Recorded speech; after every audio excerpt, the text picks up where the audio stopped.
Hello, welcome to our YouTube channel Gauri Mengade 59 YouTube चॅनलवर तुमचं सगळ्यांचं खूप खूप स्वागत करते। तर आज होती गणेश चतुर्थी। तर सकाळी लवकर उठून फ्रेश वगैरे झाले आणि ओले केस होते खूप, तर ओले केस मला हे आवडत नाही, त्यामुळे मी हे ड्रायरने ते सुकवले पहिले आणि त्याच्यानंतर मी आवरलं, पटापट आवरलं माझं। आणि त्याच्यानंतर मला करायची होती देवपूजा, कारण गणेश चतुर्थी होती।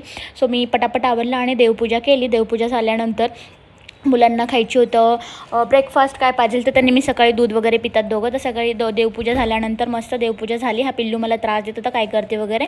सो देवपूजा झाली आणि त्यानंतर मी पटापट आपलं मुलांना दूध बिस्किट वगैरे दिलं आणि मला मस्तपैकी कॉफी अशी बनवली। कॉफी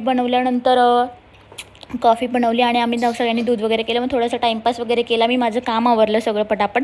आणि काम आवरल्यानंतर पुन्हा एकदा भूक लागली, कारण घरी ते दोघंच होते। तर त्यांना विचारलं, तर माझा उपवास असेल तर त्यांची फार मजा असते, कारण त्यांना इन शॉर्ट खाऊ मिळतो, इन शॉर्ट जेवायला भेटतं। सो पुन्हा एकदा मग ते म्हटले, मम्मा आमची फरमाईश की आम्हाला मॅगी बनव। सो मस्तपैकी त्यांना चहा कॉफी दूध वगैरे झाल्यानंतर 1-2 तासानंतर परत मी एकदा मॅगी बनवली त्यांना।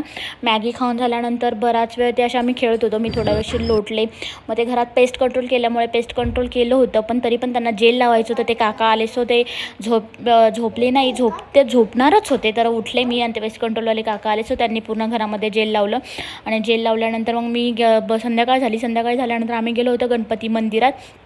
आणि गणपती मंदिरात मी मोस्टली चतुर्थीला मंदिरात हे जातेच आणि मस्त छान असं मंदिरामध्ये रांगोळी वगैरे डेकोरेट केली होती। छान असं दर्शन घेतलं मी आणि मस्त वाटलं, मंदिरात जाऊन खूप फ्रेश वाटतं। सो मंदिरात गेले आणि तिथे छान असे काकू रांगोळी काढत होत्या, खूप छान अशी त्यांनी डिझाईन केली, म्हणजे छान काढली, असं मस्त काढत होत्या, भारी वाटलं त्यांना। तिथून दर्शन घेऊन घरी येताच कॉफी घेतली, परत एकदा कॉफी बनवली, कारण फुल डे उपवासला मी काही खात नाही। सो कॉफी घेतली परत एकदा आणि त्याच्यानंतर जी स्वयंपाकाला लागले, कारण खूप भूक लागली होती। दिवाबत्ती वगैरे केली आणि स्वयंपाकाला लागले। स्वयंपाकाला लागताच कुकर लावला, तर इकडे नाणी आल्या होत्या। सो टाईमपास चालू होता दोघींचा थोडाफार, तर त्या म्हटल्या की असं तसं वगैरे असं चालू होतं आमच्या गप्पा वगैरे।